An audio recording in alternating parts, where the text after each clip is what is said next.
നടുവിന് വന്നിട്ട് relief bearing അമരുന്ന സമയത്ത് ഞാൻ നേരെ ഇങ്ങനായി പോകും.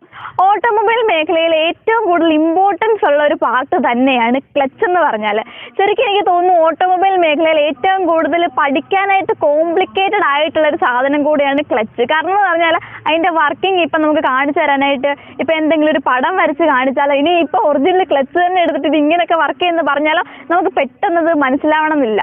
വളരെ സിമ്പിൾ ആയിട്ടുള്ള ഒരു മെക്കാനിസം ആണ് ശരിക്കും ക്ലച്ച്. പക്ഷെ എന്നാലും ഞാൻ പറഞ്ഞത് തന്നെ മനസ്സിലാക്കാൻ കുറച്ച് പാടാണ്. അപ്പം ഇങ്ങനെ കോംപ്ലിക്കേറ്റഡ് ആയിട്ടുള്ള ഈ ഒരു ക്ലച്ചിനെയും ക്ലച്ചിന്റെ വർക്കിങ്ങിനെയും എങ്ങനെ സിമ്പിൾ ആയിട്ട് നിങ്ങൾക്ക് പറഞ്ഞു തരാൻ പറ്റുമെന്നാണ് ഞാൻ ഇന്ന് ശ്രമിക്കാൻ പോകുന്നത്. എന്താണ് ക്ലച്ച്, എന്തിനാണ് ക്ലച്ച്, എങ്ങനെയാണ് ക്ലച്ച്, അപ്പൊ ഇത്രയും കാര്യങ്ങൾ സിമ്പിൾ ആയിട്ട് നിങ്ങൾക്ക് പറഞ്ഞ് മനസ്സിലാക്കി തരാനായിട്ട് ഒരു ഡെമോ ഒക്കെ നമ്മൾ സെറ്റ് ചെയ്ത് വെച്ചിട്ടുണ്ട്. ഡെമോ കാണിച്ചതിന് ശേഷം ഒറിജിനൽ ക്ലച്ചും കൂടെ കാണിച്ചിരുമ്പോഴേക്കും നിങ്ങൾക്ക് എന്തായാലും അത് മൊത്തമായിട്ട് മനസ്സിലാക്കി എടുക്കാൻ പറ്റുമെന്ന് ഞാൻ പ്രതീക്ഷിക്കാം. അപ്പൊ നമുക്ക് നമ്മുടെ Wihout ഒരു ക്ലച്ച് ഫൈഡ് എന്നൊക്കെ പറയല്ലേ എപ്പിസോഡിലേക്ക് എല്ലാവർക്കും സ്വാഗതം. ആദ്യം തന്നെ എന്തിനാണ് വണ്ടികളിൽ ക്ലച്ച് എന്ന് പറഞ്ഞ കമ്പോണന്റ് കൊടുത്തതെന്ന് നമുക്ക് നോക്കാം. അപ്പൊ ഞാനിപ്പം വേണമെങ്കിൽ ഇവിടെ നമുക്കൊരു ട്രാൻസിഷൻ, അതായത് നമ്മുടെ ഗിയർ ബോക്സിന്റെ ഒരു പടം എല്ലാം കാണിച്ചു തരാം. ഈ പടം കാണുമ്പോൾ തന്നെ നിങ്ങൾക്ക് മനസ്സിലായി കാണും കുറേ പൽചക്രങ്ങൾ കിടന്ന് തിരിയുന്ന ഒരു സംഭവമാണ് ട്രാൻസ്മിഷൻ എന്ന് പറഞ്ഞാൽ. അപ്പൊ നമ്മുടെ ഓരോ ഗിയറും മാറുന്ന സമയത്ത് ഈ പൽചക്രം നമ്മുടെ ഏത് ഗിയറാണോ നമ്മൾ സെലക്ട് ചെയ്തത് അതിന്റെ പൽചക്രം വീണ് കണക്ട് ആയിട്ട് തിരിയുവാണ് ചെയ്യുന്നത്. അപ്പം ഇത്രയും പൽചക്രങ്ങൾ, ഒരു പൽചക്രം എന്ന് പറഞ്ഞാൽ ഓക്കെ ഞാൻ ഒരു ഡെമോ ആയിട്ട് കാണിച്ചു തരാം. ഇതാണ് ഒരു പൽചക്രം എന്ന് നിങ്ങൾ വെക്കുക. ഇതിങ്ങനെ ഹൈവേ സ്പീഡിൽ എനിക്കിങ്ങനെ മൊത്തത്തോടെ കറക്കാൻ പറ്റുന്നത് ഇങ്ങനെ ഇട്ട് കറക്കാം. ഇതിങ്ങനെ കറങ്ങിക്കൊണ്ടിരിക്കാം. ഒരു ഗിയർ എൻഗേജ് ആവുന്നത് ഒരിക്കലും ഇങ്ങനെയല്ല. നിങ്ങൾക്ക് അങ്ങനെ ആർക്കെങ്കിലും തെറ്റിദ്ധാരണ ഉണ്ടെങ്കിൽ മനസ്സിലാക്കുക. ഇങ്ങനെ വന്നല്ല ഗിയർ എൻഗേജ് ആകുന്നത്, മറിച്ച് ഇങ്ങനെ വന്നാണ് ഗിയർ എൻഗേജ് ആകുന്നത്. അപ്പൊ നിങ്ങൾ ആലോചിക്കുക, ഇത് ഇങ്ങനെ കിടന്ന് ഭയങ്കര സ്പീഡിൽ ഇതായിക്കൊണ്ടിരിക്കുക. അപ്പം ഞാൻ നമ്മുടെ ഗിയർ മാറുമ്പോഴത്തേനും ഈ സ്പീഡിൽ കിടന്ന് കറങ്ങിക്കൊണ്ടിരിക്കുന്നത് എനിക്ക് ഗിയർ വന്ന് ഇടാനായിട്ട് പറ്റുമോ? കാരണം ഇതിനും പൽചക്രമുണ്ട് ഇതിനും പൽചക്രമുണ്ട്. ഇതിങ്ങനെ കിടന്ന് തുള്ളുന്ന സമയത്ത് ഇത് കൊണ്ടിട്ടാൽ രണ്ടിന്റെ പൽചക്രങ്ങൾ ഒടിഞ്ഞു പോകാം, പ്രശ്നങ്ങൾ ഉണ്ടാവാം, ഫ്രിക്ഷൻ, അങ്ങനത്തെ ഒത്തിരി പ്രശ്നം വരും. നിങ്ങൾക്ക് ഏറ്റവും കൂടുതൽ റിലേറ്റ് ചെയ്യാൻ പറ്റുന്ന ഒരു എക്സാമ്പിളാണ് മിക്സി. നിങ്ങൾ ആരെങ്കിലും ചെയ്യുക, അതായത് മിക്സി നമ്മൾ എടുത്ത് വെച്ചിട്ട് അത് ഓൺ ആക്കിയതിന് ശേഷം ജാറ് വെക്കാൻ പറ്റുമോ? വെച്ചാൽ തന്നെ അത് കംപ്ലൈന്റ് ആവുമെന്ന് 100% ഉറപ്പാണ്. അതിന്റെ പല്ലൊക്കെ ഒടിഞ്ഞു പോകുമല്ലോ. ഇതുപോലെ തന്നെയാണ്. അതുകൊണ്ട് നിങ്ങൾ എന്ത് ചെയ്യും, അതിന്റെ പല്ലൊന്നും ഒടിഞ്ഞു പോയി അത് കംപ്ലൈന്റ് ആവാതിരിക്കാൻ നിങ്ങൾ എന്ത് ചെയ്യും, മിക്സി എടുത്ത് വെച്ച് ജാറും എടുത്ത് വെച്ചതിന് ശേഷമേ നിങ്ങൾ അത് ഓൺ ആക്കത്തുള്ളൂ. അതുപോലെ തന്നെയാണ് നമ്മൾ ഈ ഒരു ട്രാൻസിഷൻ സൈഡിലോട്ടും നമ്മൾ എന്ത് ചെയ്യുന്നു, ഇങ്ങനെ കറങ്ങിക്കൊണ്ടിരിക്കുന്ന പൽചക്രത്തിനെ ഒന്ന് നിർത്തിയിട്ട് എനിക്ക് സ്മൂത്ത് ആയിട്ട് ഇടാൻ പറ്റുമല്ലോ. സോ ഇങ്ങനെ കിടന്ന് പൽചക്രം തിരിഞ്ഞുകൊണ്ടിരിക്കുന്നതിന്റെ കാരണം എന്താ, അതിലോട്ടൊരു പവർ വന്നിട്ടാണല്ലോ. അപ്പം ഈ പൽചക്രത്തിന് തിരിയാനായിട്ട് നമ്മുടെ ട്രാൻസ്മിഷനിലോട്ട് പവർ കിട്ടുന്ന എവിടുന്ന, എഞ്ചിനിൽ നിന്ന്. അപ്പൊ ട്രാൻസ്മിഷനിലോട്ട് വരുന്ന പവർ ഞാൻ പറഞ്ഞു എഞ്ചിനിൽ നിന്നാണ് കിട്ടുന്നത്. അതുകൊണ്ട് തന്നെ നമുക്ക് എപ്പോഴും ഗിയർ മാറാൻ നേരത്ത് എഞ്ചിൻ ഓഫ് ചെയ്തിട്ട് പിന്നെ ഗിയർ ഇടാൻ പറ്റുമോ? ഇല്ല. അതുകൊണ്ടാണ് ക്ലച്ച് എന്ന് പറയുന്ന ഒരു മെക്കാനിസം കണ്ടുപിടിക്കപ്പെടുന്നത്. അപ്പം എഞ്ചിന്റെയും ട്രാൻസ്മിഷന്റെയും ഇടയ്ക്കായിട്ട് നമ്മൾ ക്ലച്ചിനെ പ്ലേസ് ചെയ്യുന്നു. അങ്ങനെ എഞ്ചിനിൽ നിന്ന് വരുന്ന പവറിനെ കട്ട് ചെയ്ത് ട്രാൻസ്മിഷനിലെ എഫിഷ്യന്റ് ആയിട്ട് ഓരോ ഗിയറും ചേഞ്ച് ചെയ്യാനായിട്ടാണ് ക്ലച്ച് നമ്മൾ ഉപയോഗിക്കുന്നത്. അപ്പൊ സിമ്പിൾ ആയിട്ട് പറഞ്ഞാൽ ഇതാണ് ക്ലച്ചിന്റെ ധർമ്മം. ഇമ്പോർട്ടന്റ് ആയിട്ടുള്ള മറ്റൊരു ധർമ്മമാണ് വണ്ടിയുടെ ആദ്യത്തെ ഒരു മൂവ്മെന്റിന് വേണ്ടിയിട്ട് സഹായിക്കുന്നത്. പിന്നെ നിങ്ങൾക്ക് ബാക്കി കാര്യം ഞാൻ ഇതിന് മുന്നേ ക്ലച്ചിന്റെ ഒരു വീഡിയോ ചെയ്തിട്ടുണ്ട്. കൂടുതൽ ക്ലച്ചിന്റെ ഡീറ്റെയിൽസ് ഇങ്ങനെയുള്ളതൊക്കെ അറിയണമെങ്കിൽ നിങ്ങൾ ആ വീഡിയോ ഒന്ന് പോയി കാണാം കേട്ടോ. ഇന്നിപ്പോ ഞാൻ ഈ പറഞ്ഞ പോലെ എന്താണ് ക്ലച്ച്, ഇങ്ങനെയുള്ള ചങ്ങലുള്ള കാര്യങ്ങളൊക്കെയാണ് നോക്കാൻ പോകുന്നത്. നമ്മൾ ട്രാൻസ്മിഷനിലോട്ട് പോകുന്ന പവറിനെ കട്ട് ചെയ്യാനായിട്ടാണ് ക്ലച്ച് ഉപയോഗിക്കുന്നത്. അപ്പൊ ഞാൻ അതിന് വേണ്ടിയിട്ട് ജസ്റ്റ് ഒരു ഡെമോ ഉണ്ടാക്കിയാണ്. അപ്പൊ ഡെമോയും കഴിഞ്ഞിട്ട് ഞാൻ ഒറിജിനൽ കാണിച്ചു തരുമ്പോൾ നിങ്ങൾക്ക് അത് കറക്റ്റ് ആയിട്ട് മനസ്സിലാവും. ഈ കറുത്ത കളറിൽ കാണുന്നതാണ് നമ്മുടെ ഫ്ലൈ വീൽ, അതായത് നമ്മുടെ എഞ്ചിനിൽ നിന്ന് കിട്ടുന്ന പവർ. ഇത് ക്രാങ്ക് ഷാഫ്റ്റ് ആണ്. ക്രാങ്ക് ഷാഫ്റ്റിലാണ് ഫ്ലൈ വീൽ ഉറപ്പിച്ചിട്ടുള്ളത്. അപ്പൊ ഇതാണ് നമ്മുടെ ഫ്ലൈ വീൽ. കഴിഞ്ഞാൽ നിങ്ങൾ ഈ വെള്ള കളറിൽ കാണുന്ന നമ്മുടെ ഫ്ലൈ വീലിനോട് ഒട്ടി നിൽക്കുന്ന പോർഷനാണ് ക്ലച്ച് ഡിസ്ക്. എപ്പോഴും ഒട്ടി നിൽക്കുമല്ല, അത് ഞാൻ പറഞ്ഞുതരാം. അപ്പൊ ഫ്ലൈ വീൽ കഴിഞ്ഞ് നമ്മുടെ ക്ലച്ച് ഡിസ്ക് കഴിഞ്ഞിട്ട് വേറെ കുറച്ച് കമ്പോണന്റ് ഉണ്ട്. അത് ഞാൻ നിങ്ങളോട് പറയാം. ഇതിനകത്ത് നമുക്ക് ഡെമോയിൽ അത് കാണിക്കാൻ പറ്റത്തില്ല, അല്ല ഞാനത് പറഞ്ഞുതരാം. അതിനുശേഷം ഇത് കഴിയുന്നിടത്തായിട്ട് നമുക്കൊരു ക്ലച്ച് കവർ ഉണ്ട്.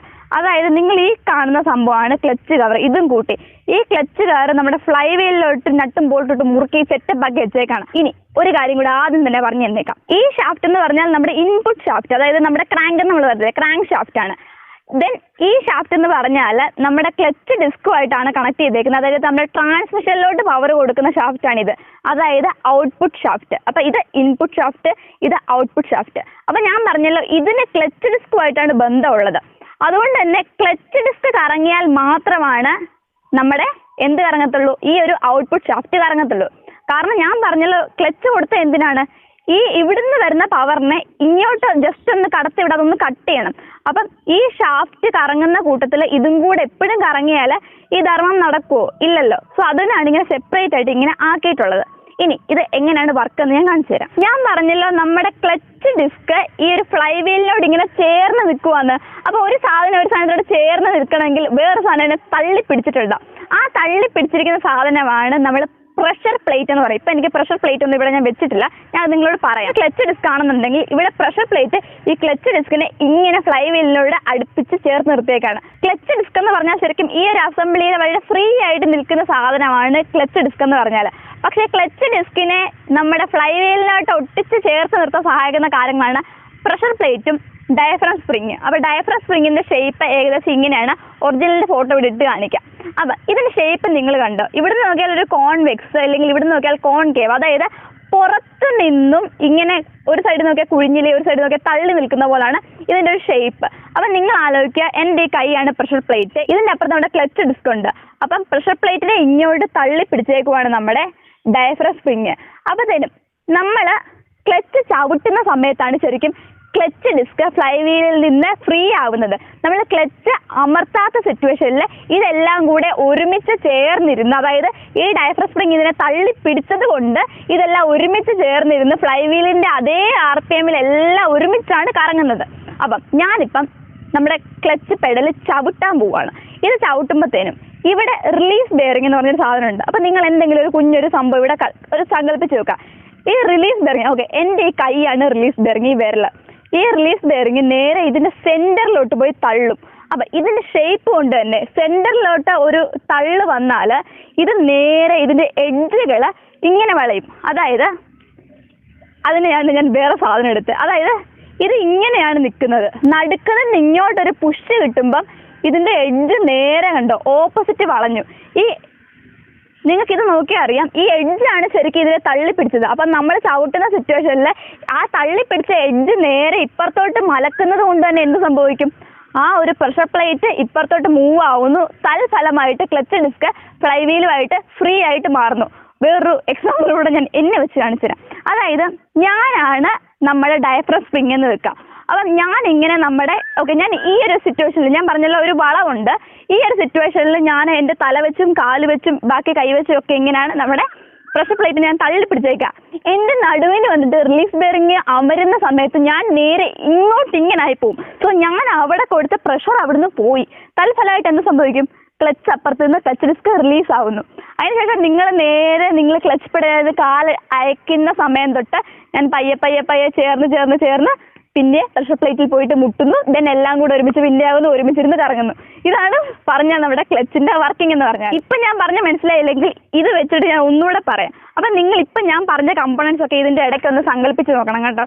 ഈ പ്രഷർ പ്ലേറ്റ് ഒക്കെ നമ്മുടെ ക്ലച്ചിനെ തള്ളി പിടിച്ചാലൊക്കെ നിങ്ങൾ സങ്കല്പിച്ച് ഒന്ന് എടുക്കുക.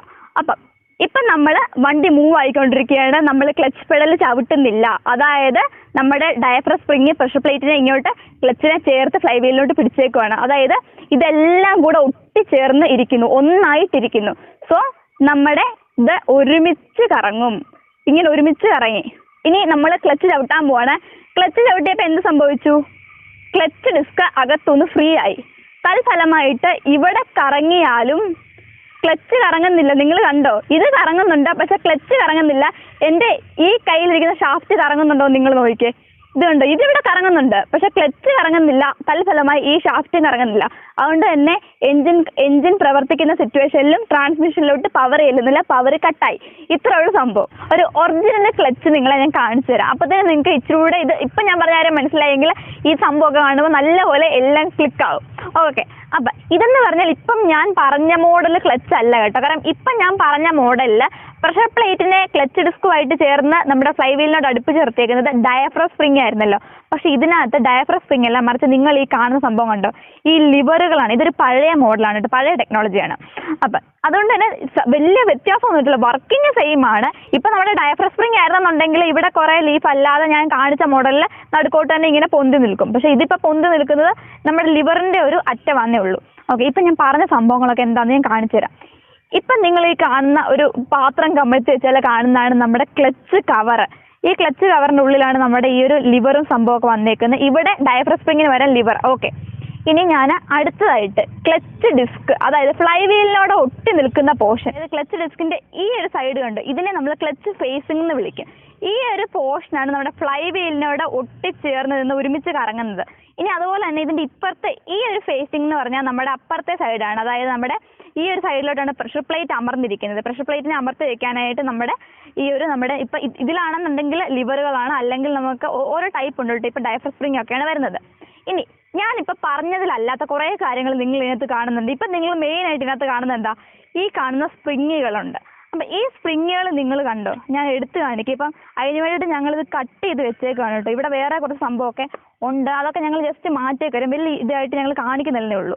അപ്പം ഇതിനകത്തൊരു സ്പ്രിങ് ഞാൻ കാണിച്ചു തരാം. ഇത് കണ്ടോ, ഇങ്ങനെ സ്പ്രിങ്ങുകൾ വെച്ചിട്ടുണ്ട്. ഈ സ്പ്രിങ്ങുകളുടെ ധർമ്മം എന്ന് പറഞ്ഞാൽ ഇതിന്റെ പേര് ടോർഷണൽ സ്പ്രിങ് എന്നല്ല, ടോർഷൻ സ്പ്രിങ് എന്നൊക്കെ പറയും. അപ്പൊ ഈ സ്പ്രിങ്ങിന്റെ ധർമ്മം എന്ന് പറഞ്ഞാൽ ഇത്രേ ഉള്ളൂ. ഞാൻ പറഞ്ഞല്ലോ, നമ്മൾ ക്ലച്ച് പെഡൽ അമർത്തിയ സമയത്ത് നമ്മുടെ ഫ്ലൈ വീലിൽ നിന്നും ക്ലച്ച് ഡിസ്ക് ഫ്രീ ആയി. അതായത് ഇപ്പൊ ഇത് തമ്മിൽ ഇങ്ങനെ ഒരുമിച്ചല്ല കറങ്ങുന്നത്. അപ്പൊ അതുകൊണ്ട് തന്നെ എന്ത് സംഭവിക്കും? പിന്നീട് നമ്മൾ ക്ലച്ച് പെഡൽ വിടുന്ന സമയത്ത് ഇത് വന്ന് നമ്മുടെ ക്ലച്ച് ഡിസ്ക് ഫ്ലൈ വീലിനോട് ഒട്ടിച്ചേർന്ന് പിന്നെ ഒരുമിച്ച് കറങ്ങുമല്ലോ. ഓൾറെഡി ഇങ്ങനെ ഹെവി സ്പീഡിൽ കറങ്ങിക്കൊണ്ടിരിക്കുന്ന ഫ്ലൈ വീലിലോട്ടാണ് നമ്മുടെ ക്ലച്ച് ഡിസ്കിനെ നമ്മളിവിടെ ചേർക്കുന്നത്. അപ്പൊ തന്നെ എന്ത് സംഭവിക്കും? ഭയങ്കര സ്പീഡിൽ കറങ്ങിയ ഒരു സാധനത്തിലോട്ട് പെട്ടെന്ന് ഒരു സാധനം കൊണ്ട് ചേർക്കുമ്പോഴത്തേനും അവിടെ ഒരു വൈബ്രേഷനും ഒരു ഫ്രിക്ഷനും ഒക്കെ ഉണ്ടാകത്തില്ലേ? അപ്പൊ പെട്ടെന്ന് കിട്ടുന്ന ആ ഒരു വൈബ്രേഷന് ബാധിക്കാത്ത രീതിയിൽ ഡാമ്പ് ചെയ്ത് കളയാനായിട്ടുള്ള സാധനമാണ് ഈ സ്പ്രിങ്ങുകൾ. ഈ സ്പ്രിങ് അങ്ങോട്ടും ഇങ്ങോട്ടും ഞെരുങ്ങി ആ ഒരു വൈബ്രേഷൻ എടുത്ത് കളയും. അതാണ് ഈ സ്പ്രിങ്ങിന്റെ ധർമ്മം. ഈ സ്പ്രിങ് ഇല്ലാതെ ഇത് ചുമ്മാ ഒരു പ്ലേറ്റ്, ചുമ്മാ ഒരു ക്ലച്ച് ഡിസ്ക് ആണെന്നുണ്ടെങ്കിൽ ഈ പറഞ്ഞ വൈബ്രേഷന് ഇത് കണ്ട് ഇത് മൊത്തത്തിൽ ഒറ്റ കിറ്റായിട്ട് നിൽക്കും. എന്നിട്ട് ഇതിന് മൊത്തത്തിൽ ഒരു വൈബ്രേഷൻ ബാധിക്കും. അതുകൊണ്ട് തന്നെ നിങ്ങൾക്ക് ഇപ്പൊ ഇതിനകത്തോട്ട് സ്പ്രിങ് വന്നപ്പോൾ തന്നെ ഇതിന്റെ മെക്കാനിസം മൊത്തത്തിൽ മാറി. ഇപ്പൊ നിങ്ങൾക്ക് നോക്കിയറിയാം, ഈ ഫേസിങ്ങും ഈ നടുക്കത്തെ പോർഷനും തമ്മിൽ ഒരു ബന്ധമില്ല. അങ്ങനെയാണ് ഈ ഒരു ടെക്നോളജി വന്നിട്ടുള്ളത്. എന്നിട്ട് നമ്മൾ ഇവിടെ ഈ സ്പ്രിങ് ഇട്ട് കൊടുക്കുവാണ്. ഈ സ്പ്രിങ് ഇടുമ്പോൾ ഇതുണ്ടോ, ഇങ്ങനെയാണ് ഇതിൻ്റെ അകത്തൊരു അടിപ്പ് വരുന്നത്. ഇത് സംഭവം എന്ന് പറഞ്ഞാൽ ഇതിന്റെ ഇടയ്ക്ക് നമ്മൾ ഈ സ്പ്രിങ് ഇട്ടാൽ തൽഫലമായി ഉണ്ടാകുന്ന വൈബ്രേഷൻ ഇവിടെ എന്ത് സംഭവിക്കുന്നു? ഈ സ്പ്രിങ് അങ്ങോട്ടും ഇങ്ങോട്ടും ഞെരുങ്ങി അതിനെ എടുത്ത് കളയും. ഒരു എക്സാമ്പിൾ ആയിട്ട് പറയുകയാണെന്നുണ്ടെങ്കിൽ നമ്മൾ ഹാഫ് ക്ലച്ച് യൂസ് ചെയ്യുന്ന സന്ദർഭത്തിൽ നമുക്ക് ഒരു ഭയങ്കര ഒരു വൈബ്രേഷൻ നമുക്ക് കിട്ടത്തില്ലേ? ശരിക്കും പറഞ്ഞാൽ അതിൽ കൂടുതൽ വൈബ്രേഷൻ അവിടെ ഉണ്ടാവുന്നുണ്ട്. ആ ഒരു വൈബ്രേഷനെ നമ്മുടെ ഈ ഒരു സ്പ്രിങ് ആണ് ഡാമ്പ് ചെയ്ത് കളയുന്നത്. അത് കഴിഞ്ഞിട്ടുള്ള ഒരു കുഞ്ഞു വൈബ്രേഷൻ മാത്രമേ നമുക്ക് അപ്പോൾ അവിടെ കിട്ടുന്നുള്ളൂ. അപ്പം നിങ്ങൾ ആലോചിക്കുക, ഈ സ്പ്രിങ് അവിടെ ഇല്ലെന്നുണ്ടെങ്കിൽ അതിലും കൂടുതൽ വൈബ്രേഷൻ ആയിരിക്കും നമ്മുടെ വണ്ടിക്ക് കിട്ടുക. അപ്പം നിങ്ങൾ ആലോചിക്കുക, ഹാഫ് ക്ലച്ച് എന്ന് പറഞ്ഞാൽ നമ്മുടെ ക്ലച്ച് ചവിട്ടാത്ത സിറ്റുവേഷൻ എങ്ങനെയാണ്? ഇത് നല്ലപോലെ ഒട്ടിച്ചേർന്നിരുന്ന് ഒരുമിച്ച് കറങ്ങുന്നു. അപ്പോൾ ഹാഫ് ക്ലച്ച് എന്ന് പറയുമ്പോൾ മൊത്തം അങ്ങ് വിട്ടിട്ടില്ല, ബട്ട് ഒരു ചെറിയ ടച്ച് അവിടെ ഉണ്ട് താനും. അതിന്റെ ഫലമായിട്ട് ഇങ്ങനെ ഭയങ്കരമായിട്ട് ഫ്രിക്ഷൻ ആയിരിക്കും അവിടെ ഉണ്ടാകുന്നത്. അപ്പൊ അതുമൂലം ഉണ്ടാകുന്ന ഇപ്പൊ ഈ പറഞ്ഞ വൈബ്രേഷൻ മാത്രമല്ല ഉണ്ടാകുന്ന, ക്ലച്ച് പെട്ടെന്ന് തന്നെ തേയ്മാനം വരും. അതാണ് നമ്മളോട് ചിലർ പറയുന്നത് ഒത്തിരിയായിട്ട് ഹാഫ് ക്ലച്ച് യൂസ് ചെയ്യില്ല, അതുപോലെ തന്നെ ക്ലച്ച് കത്തിക്കുക എന്നൊക്കെ പറയത്തില്ല. ചിലരാണെങ്കിൽ ക്ലച്ച് ഭയങ്കരമായിട്ട് താങ്ങി വണ്ടി ഓടിക്കുക എന്നൊക്കെ നിങ്ങൾ പറഞ്ഞു കേട്ടിട്ടില്ലേ? അപ്പൊ അതുകൊണ്ടാണ് പറയുന്നത്, അതായത് നമ്മൾ ക്ലച്ച് ഒത്തിരി താങ്ങി വണ്ടി ഓടിക്കുമ്പോൾ ഹാഫ് ക്ലച്ച് ഒക്കെ കൂടുതൽ യൂസ് ചെയ്യുമ്പോൾ ഭയങ്കരമായിട്ട് അവിടെ ഫ്രിക്ഷൻ ഉണ്ടായിട്ട് ഇത് തേഞ്ഞ് പെട്ടെന്ന് തീരും. അതാണ് സംഭവം. അപ്പം ശരിക്കും പറഞ്ഞാൽ ഇപ്പം നിങ്ങൾക്ക് മനസ്സിലായത് ഇതൊരു തീർന്ന ക്ലച്ച് പ്ലേറ്റ് ആണ് കേട്ടോ. അതിപ്പം എന്തെങ്കിലുമായിട്ട് അപ്പം ശരിക്കും പറഞ്ഞാൽ ക്ലച്ചിനൊരു കംപ്ലൈൻറ്റ് വരിക എന്ന് പറഞ്ഞാൽ അത്യാവശ്യം നമ്മളെ വഴി കിടത്താൻ പറ്റുന്ന ടൈപ്പ് കംപ്ലൈൻറ്റ് വരെ നമുക്ക് കിട്ടാറുണ്ട്.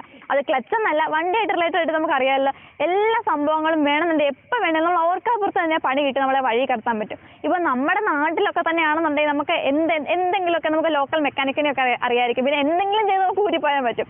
അതേസമയം നമ്മളൊരു ജേണി പൊക്കോളി, നമ്മൾ എങ്ങോട്ട് യാത്ര പോകുന്ന സമയത്താണെന്നുണ്ടെങ്കിൽ നമുക്ക് അറിയത്തില്ലാത്ത നാടുകളൊക്കെയാണ്, എന്ത് ചെയ്യാൻ പറ്റും? എന്തെങ്കിലും പണി കിട്ടിയാൽ ഒരു പ്രത്യേകിച്ച് രാത്രിയും കൂടെ ആണെങ്കിൽ ഒന്നും ചെയ്യാനില്ല. അപ്പം നിങ്ങൾ ആലോചിക്കാൻ, നിങ്ങളുടെ വണ്ടിക്ക് ഒരു പണി കിട്ടുമ്പോഴത്തേനും നിങ്ങൾ 24/7 രാത്രി നിങ്ങളുടെ പകലുന്നുണ്ട് എപ്പോഴാണെങ്കിലും ഹെൽപ്പിന് വേണ്ടിയിട്ട് ഒരാൾ നിങ്ങൾക്ക് ഇൻസ്റ്റന്റ് ആയിട്ട് അപ്പം തന്നെ കിട്ടുവാണെന്നുണ്ടെങ്കിൽ നിങ്ങൾക്ക് ഒട്ടും പേടിക്കാതെ തന്നെ ആ ഒരു സിറ്റുവേഷൻ നൈസായിട്ട് നിങ്ങൾക്ക് ഹാൻഡിൽ ചെയ്ത് പോരാൻ പറ്റുമല്ലോ. അപ്പോൾ അങ്ങനെ 24/7 നമുക്ക് ഹെൽപ്പ് കിട്ടുന്ന ഒരു ആപ്ലിക്കേഷനാണ് നമ്മുടെ ഓട്ടോ എയ്ഡ് എന്ന് പറഞ്ഞാൽ. അത് എന്താണെങ്കിലും ശരിക്കും പറഞ്ഞാൽ ഒരു ഗ്യാരേജ് നിങ്ങൾ ഫോണിൽ കൊണ്ടു നടക്കുന്നതിന് തുല്യമാണ് ഈ ഒരു ആപ്ലിക്കേഷൻ പറഞ്ഞത്. കാരണം എന്ന് പറഞ്ഞാൽ എന്ത് തരം, അതായത് വണ്ടിയുമായിട്ട് ബന്ധപ്പെട്ട A to Z കാര്യങ്ങൾ നിങ്ങൾക്ക് അവിടെ കിട്ടുമെന്നുള്ളതാണ്. അതിപ്പോൾ 2 വീലർ ആയിക്കോട്ടെ, 4 വീലർ ആയിക്കോട്ടെ, ഈവൻ നമ്മുടെ വലിയ വണ്ടികൾ വരെ ആയിക്കോട്ടെ, എല്ലാ വണ്ടിയുടെ എല്ലാ കാര്യങ്ങളും നിങ്ങൾക്ക് കിട്ടും. ഈവൻ ക്രെയിൻ സർവീസ് വരെ അവർ നമുക്ക് പ്രൊവൈഡ് ചെയ്യുന്നുണ്ട്. നമ്മുടെ ലൊക്കേഷൻ വെച്ചിട്ട് നമ്മുടെ തൊട്ടടുത്തുള്ള മെക്കാനിക്കുകളെ നമുക്ക് കണക്ട് ചെയ്തിട്ട് ശരിക്കും മെക്കാനിക്കിന്റെ അവരുടെ എക്സ്പീരിയൻസ് അടക്കമുള്ള ഡീറ്റെയിൽസ് ആണ് അവർ നമുക്ക് തരുന്നത്. അങ്ങനെ നമുക്ക് കോൺടാക്ട് ചെയ്തിട്ട് അവരെയൊക്കെ കിട്ടും. ഇത് നമ്മുടെ കുറച്ച് സുഹൃത്തുക്കൾ ചേർന്ന് തുടങ്ങിയിട്ടുള്ള ഒരു ഇനിഷ്യേറ്റീവാണ്. നിങ്ങൾക്ക് നമ്മുടെ സബ്സ്ക്രൈബേഴ്സിന് ഇത് ഉറപ്പായിട്ട് യൂസ്ഫുൾ ആയെന്ന് എനിക്ക് തോന്നിയത് കൊണ്ടാണ് ഞാൻ ഇത് ഷെയർ ചെയ്യുന്നത്. കാരണം എന്ന് പറഞ്ഞാൽ നമ്മൾ ഫാമിലിയൊക്കെ ആയിട്ട് എവിടെയെങ്കിലും യാത്ര പോകുമ്പോഴത്തേനും നമുക്ക് എന്തെങ്കിലും വണ്ടി കയറി പണി കിട്ടി റോഡിൽ കിടക്കാനുള്ള സന്ദർഭം എന്ന് പറഞ്ഞാൽ നമുക്ക് ഇമാജിൻ ചെയ്യാൻ പോലും പറ്റില്ല. നമുക്ക് ഭയങ്കരമായിട്ട് ഒരു ഇതാകുന്ന സിറ്റുവേഷൻ ആണ്. സോ അവിടെ നമുക്ക് 24/7 ഹെൽപ്പ് എന്ന് പറഞ്ഞാൽ അത് നിസ്സാര കാര്യമല്ല. അതുകൊണ്ട് തന്നെ എന്തായാലും നിങ്ങൾ ഇതൊന്ന് ചെക്കൗട്ട് ചെയ്ത് നോക്കുക. അപ്പോൾ എന്തായാലും നമുക്ക് അടുത്തായിരുന്നു നമ്മുടെ ബാക്കി വീഡിയോ നോക്കാം. നിങ്ങൾ കാണുന്ന സ്പ്രിങ് അല്ലാതെ ക്ലച്ചിന്റെ വർക്കിനെ സ്മൂത്ത് ആക്കാനായിട്ട് ഇതിനകത്ത് വേറൊരു സ്പ്രിങ്ങും കൂടെ ഉണ്ട്. ഇപ്പം ഇതിന്റെ എഡ്ജിലോട്ട് നിങ്ങൾക്ക് നോക്കിയാൽ മനസ്സിലാകും ഈ രണ്ട് ഫേസിങ്ങും ശരിക്കും ഒറ്റ പ്ലേറ്റ് അല്ല. ഇത് കണ്ട് ഇതൊരെണ്ണം ഇതൊരെണ്ണം ഇതിന്റെ നടുക്കായിട്ട് നിങ്ങൾക്ക് കാണാൻ പറ്റുന്നുണ്ട്. ഇതുണ്ട് ഇവിടെ ഇപ്പോൾ ഒരു ഗ്യാപ്പ് ഉണ്ട്. പക്ഷെ ഇങ്ങോട്ട് വരുമ്പോഴത്തേനും കണ്ടോ വേറെ സംഭവം ഇവിടെ കണ്ടോ. പിന്നെ ഇടവിട്ട് ഇങ്ങനെ നിങ്ങളൊരു ഫില്ലിങ്ങും ഒരു ഗ്യാപ്പും കാണുന്നുണ്ടല്ലോ. ശരിക്കും ആ ഫില്ലിംഗ് എന്ന് പറഞ്ഞാൽ അതും ഒരു സ്പ്രിങ് ആണ്. അതിനെ നമ്മൾ പറയുന്നത് കുഷ്യൻ സ്പ്രിങ് എന്നാണ്. അതായത് നമ്മുടെ ക്ലച്ച് വർക്കിനെ സ്മൂത്ത് ആക്കുന്ന മറ്റൊരു കമ്പോണന്റ് ആണ് ഈ ഒരു കുഷ്യൻ സ്പ്രിങ്. നമ്മളിപ്പോൾ കണ്ട ക്ലച്ച് ഡിസ്കിനെ ഫ്ലൈ വീലുമായിട്ട് ചേർത്ത് നിർത്താനായിട്ട് ഞാൻ പറഞ്ഞല്ലോ ഒരു പ്രഷർ പ്ലേറ്റ് ഉണ്ടെന്ന്. പ്രഷർ പ്ലേറ്റിനെ അങ്ങോട്ട് തള്ളി നിർത്താനായിട്ട് ഡയഫ്രം സ്പ്രിങ് ഇല്ലെങ്കിൽ ലിവറൊക്കെ കാണും. ഇതിപ്പോൾ ലിവർ ടൈപ്പാണ്. ഓക്കെ, ഞാനിപ്പം പറഞ്ഞ പ്രഷർ പ്ലേറ്റ് ആണ് ഇത്. കണ്ട് ഈ കാണുന്നത് ഇതാണ് നമ്മുടെ പ്രഷർ പ്ലേറ്റ്. ഈ കാണുന്നത് ഇത് ഇങ്ങനെ നിൽക്കുവാണ് സംഭവം. ഓക്കെ, അപ്പോൾ ഈ പ്രഷർ പ്ലേറ്റിനെ ഇങ്ങോട്ട് തള്ളി പിടിച്ചേക്കുന്ന ലിവറുകൾ നിങ്ങൾ ഈ അകത്ത് കാണുന്ന 3 എണ്ണമാണ്. അപ്പോൾ ഈ ലിവറിന്റെ ഷേപ്പ് ആണെങ്കിൽ ഞാൻ മുമ്പിലേ പറഞ്ഞ ഡയഫ്രം സ്പ്രിങ്ങായിട്ട് ഏകദേശം സിമിലർ ആണ്. അപ്പുറം തിരിച്ചു വെച്ചിട്ട് ഞാൻ കാണിച്ചു തരാം. ഓക്കെ, ഈ ലിവറുകളാണ് ഇപ്പം ഞാൻ പറഞ്ഞത്. ഈ ലിവറുകൾ എന്ന് പറഞ്ഞാൽ ഇങ്ങനെയാണ് ശരിക്കും ഈ ലിവർ നിൽക്കുന്നത്. അതായത് ഇത് നിങ്ങൾ ഈ കാണുന്ന ടോപ്പായിട്ട് വെക്കുക. ഇതിന്റെ താഴോട്ട് പോകുന്നതിന്റെ ബാക്കി കൈയായിട്ട് കാണുക. ഈ നടുക്കോട്ട് ഇങ്ങനെ വന്നാൽ ഇപ്പുറം നേരെ പൊന്തും. അതായത് ഞാൻ മുമ്പിലേ പറഞ്ഞ ഡയഫ്രം സ്പ്രിങ് പോലെ തന്നെ ഇങ്ങനെ പൊങ്ങും. സോ ഇവിടെ പൊങ്ങുമ്പോഴത്തേനും പ്രഷർ പ്ലേറ്റ് ഇങ്ങോട്ട് തിരിച്ചു വരുമല്ലോ. തൽഫലമായിട്ട് നമ്മുടെ ക്ലച്ച് ഡിസ്ക് അവിടുന്ന് ഫ്രീ ആകും. അതായത് ഞാൻ മുമ്പിലേ പറഞ്ഞ സെയിം മെക്കാനിസം ഉണ്ട്. ലിവറിലെ നമ്മുടെ റിലീസ് ബെയറിംഗ് വന്ന് ഇങ്ങോട്ട് താഴോട്ട് തള്ളുമ്പോൾ അപ്പുറത്തെ സൈഡ് പൊങ്ങും. നിങ്ങൾ കണ്ടോ ഈ പ്രഷർ പ്ലേറ്റ് താഴെ ഇരുന്ന് പൊങ്ങുന്നത് കണ്ടോ? ഈ ഒരു ഹോളിൽ കൂടെ കാണാൻ പറ്റുന്നില്ലേ? അതായത് ഈ പ്രഷർ പ്ലേറ്റ് കണ്ടോ പൊങ്ങുന്ന കണ്ടോ? പ്രഷർ പ്ലേറ്റ് പൊങ്ങുമ്പോഴത്തേനും നമ്മുടെ ക്ലച്ച് ഡിസ്കും അപ്പുറത്തൊന്ന് ഫ്രീ ആവുകയാണ് ചെയ്യുന്നത്. കാരണം അതിനെ തള്ളി പിടിച്ചോണ്ടിരിക്കുകയാണ്. ഞാൻ നിങ്ങളെ ഇപ്പൊ ഈ കൈ കൊണ്ട് ഇങ്ങനെ താത്ത് കാണിച്ചു തന്ന ഈ ഒരു ലിവർ, ഇവിടെ ലിവറിന് പകരം ഡയഫ്രം സ്പ്രിങ് ആയിക്കോട്ടെ എന്തും ആയിക്കോട്ടെ, ഇതെന്ന് പറഞ്ഞാൽ ശരിക്കും നമ്മൾ കൈ കൊണ്ടൊന്നും താത്താൽ ഇല്ലെങ്കിൽ ഈവൻ ഞാനിപ്പോൾ അതിന്റെ മേളിൽ കയറി നിന്നാൽ പോലും താഴത്തില്ല. ശരിക്കും ഇപ്പം എനിക്ക് കൈ കൊണ്ട് താക്കാൻ പറ്റിയതിന്റെ കാരണം എന്ന് പറഞ്ഞാൽ ഈ സ്പ്രിങ് നിങ്ങൾ കണ്ടോ? ഈ സ്പ്രിങ് ഇതിന്റെ ഉള്ളിലുണ്ട്. ഒരു സ്പ്രിങ് അല്ല 9 സ്പ്രിങ്. അതായത് ഈ സ്പ്രിങ് എന്ന് പറഞ്ഞാൽ ഭയങ്കര കൂടിയ ടെൻഷനുള്ള സ്പ്രിങ് ആണ്. അതായത് എനിക്ക് കൈ കൊണ്ട് ഞെക്കി അടുപ്പിക്കാൻ പറ്റുന്ന സ്പ്രിങ് അല്ല ഇത്. ഇങ്ങനത്തെ 9 സ്പ്രിങ്ങുകൾ ഇതിന്റെ ഇടയ്ക്കുണ്ട്. ഈ സ്പ്രിങ് ആണ് നമ്മുടെ പ്രഷർ പ്ലേറ്റിനെ ഇങ്ങനെ തള്ളി പിടിച്ചേക്കുന്നത്. അപ്പം അതുകൊണ്ട് തന്നെ ഈ സ്പ്രിങ്ങിനെ ഒന്ന് ചവിട്ടി താത്താൽ മാത്രമാണ് നമുക്ക് പ്രഷർ പ്ലേറ്റിൽ കൊടുത്തിട്ടുള്ള ആ പ്രഷർ ഒന്ന് കുറച്ച് നമ്മുടെ ക്ലച്ച് ഡിസ്കിനെ ഫ്ലൈ വീലിൽ നിന്ന് ഫ്രീ ആക്കാനായിട്ട് പറ്റത്തുള്ളൂ. അപ്പം ഇതാണ് നമ്മുടെ ഈ പറഞ്ഞ ഞാനിപ്പോൾ പറഞ്ഞ സ്പ്രിങ്. അപ്പം ഞാനിതിപ്പം ഊരി വെച്ചുകൊണ്ട് മാത്രമാണ് എനിക്ക് നിങ്ങളെ ഇങ്ങനെ ഇത് ഞെക്കി കാണിക്കാനായിട്ട് പറ്റിയത്. ഇതാണ് ശരിക്കും ക്ലച്ചിന്റെ ഒരു വർക്കിംഗ്. നിങ്ങൾക്കിപ്പം ഞാൻ പറഞ്ഞത് വെച്ചിട്ട് എല്ലാം സിമ്പിളായിട്ട് മനസ്സിലായി ഞാൻ പ്രതീക്ഷിക്കുന്നു. ഇപ്പം നിങ്ങൾക്ക് മനസ്സിലായി കാണും. നിങ്ങൾ ക്ലച്ച് ചവിട്ടാതെ ഗിയർ മാറുന്ന സിറ്റുവേഷൻ നിങ്ങൾ കേട്ടില്ലേ? ഒരു ഒച്ച കേട്ടില്ല. സംഭവം ഇത്രേ ഉള്ളൂ. നമ്മൾ ക്ലച്ച് ചവിട്ടുന്നില്ല എന്ന് പറയുമ്പോൾ എന്താണ്? ട്രാൻസ്മിഷനിലോട്ട് പോകുന്ന പവറിനെ നമ്മൾ കട്ട് ചെയ്യുന്നില്ല. അതായത് പൽചക്രം അവിടെ ഇപ്പോഴും സ്പീഡിൽ കറങ്ങുവാണ്. ആ കറങ്ങുന്നതിലോട്ടാണ് നമ്മൾ കയറ്റി വെക്കാൻ നോക്കുന്നത്. അതായത് ഞാൻ മുമ്പിൽ പറഞ്ഞ മിക്സി ഓൺ ആക്കിയിട്ട് എടുത്ത് ജാറ് വെക്കാൻ നോക്കുന്നത്. അതുകൊണ്ടാണ് പെട്ടെന്ന് ഇങ്ങനെ ആ ഒരു സൗണ്ട് കേൾക്കുന്നത്. തൽഫലമായിട്ട് നമ്മുടെ എന്താണ് ട്രാൻസ്മിഷൻ, അതായത് ഗിയർ ബോക്സ് കംപ്ലൈന്റ് ആകുന്നതൊക്കെ ഇങ്ങനെ വരുമ്പോഴാണ്. അതുകൊണ്ട് തന്നെ ക്ലച്ച് ചവിട്ടാതെ ഗിയർ മാറുന്നവരുടെ ട്രാൻസ്മിഷനൊക്കെ ക്ലച്ച് ഈശ്വരനെ അനുഗ്രഹിക്കട്ടെ. കാരണം ശരിക്കും പറഞ്ഞാൽ ഏതാണ്ട് ഭാഗ്യം കൊണ്ടാണ് നിങ്ങൾ ക്ലച്ച് ചവിട്ടാതെ ഗിയർ മാറുന്നവർ ഇപ്പോഴും നിങ്ങൾക്ക് ആ വണ്ടി കൊണ്ട് നടക്കാൻ പറ്റും. കാരണം അത്രയ്ക്ക് രീതിയിലുള്ള ഡാമേജ് വരുന്ന ഒരു സംഭവമാണ് ശരിക്കും ക്ലച്ച് ചവിട്ടാതെ ഗിയർ മാറാന്ന് പറഞ്ഞാൽ. അപ്പം ഇന്നത്തെ നമ്മുടെ ഈ ഒരു വീഡിയോ എല്ലാവർക്കും ഉപകാരപ്പെട്ടു മനസ്സിലായെന്ന് വെച്ചാൽ പിന്നെ എനിക്ക് വേറൊരു കാര്യം കൂടെ പറയാനുള്ളതെന്ന് പറഞ്ഞാൽ നിങ്ങളുടെ വീട്ടിൽ ആരെങ്കിലും ഇനി ഡ്രൈവിംഗ് പഠിക്കണമെന്ന് ആഗ്രഹം പ്രകടിപ്പിക്കുന്നുണ്ടെങ്കിൽ അവർക്ക് ആദ്യം തന്നെ നിങ്ങൾ ഇമ്പോർട്ടൻ്റ് ആയിട്ടുള്ള കുറച്ച് കമ്പോണൻസ് അതിൻ്റെ വർക്കിംഗ് മനസ്സിലാക്കി കൊടുക്കുക. ശരിക്കും പറഞ്ഞാൽ ഈ ക്ലച്ചിൻ്റെ പ്രാധാന്യം അറിയത്തില്ലാത്തവർ മാത്രമാണ് ക്ലച്ച് ചവിട്ടാതെ ഗിയർ ഇടത്തുള്ളൂ. ഇത് അറിയാവുന്നവർ ഇത് ചെയ്യത്തില്ല. കാരണം അവർക്കറിയാം ഇത് ചെയ്തില്ലെങ്കിൽ ഇങ്ങനെ നടക്കുമെന്ന്. സോ അതുകൊണ്ട് തന്നെ ഇങ്ങനെ ഇമ്പോർട്ടൻ്റ് ആയിട്ടുള്ള കുറച്ച് കാര്യങ്ങൾ പഠിപ്പിച്ചതിന് ശേഷം ഡ്രൈവിംഗ് പഠിപ്പിക്കുകയാണെന്നുണ്ടെങ്കിൽ അവർ നല്ല പക്കായിട്ട് വണ്ടി ഓടിക്കും. ഓക്കെ, അതുകൊണ്ട് തന്നെ നിങ്ങൾ ഡ്രൈവിംഗ് പഠിക്കാൻ താല്പര്യമുള്ള കൂടെ എൻ്റെ വീഡിയോ ഒന്ന് ഷെയർ ചെയ്തേക്കാം കേട്ടോ. പിന്നെ നമുക്ക് ബാക്കിയുള്ള ടെക്കുകൾക്കും കുറച്ച് പേർക്കൊക്കെ അയച്ചു കൊടുത്തേക്ക് ചുമ്മാ. ഓക്കെ, അപ്പോൾ ഇന്നത്തെ നമ്മുടെ ഈ ഒരു വീഡിയോ എല്ലാവർക്കും മനസ്സിലായി എന്നുണ്ടെങ്കിൽ ഉറപ്പായിട്ട് നിങ്ങൾ ലൈക്ക് ചെയ്യുക, ഷെയർ ചെയ്യുക, അതുപോലെ തന്നെ എന്തെങ്കിലും നിർദ്ദേശമുള്ള കാര്യങ്ങളുണ്ട് കമൻറ്റ് ചെയ്യുക. മാത്രമല്ല അടുത്തൊരു കിടക്കാച്ച വീഡിയോ കാണുന്നവരെ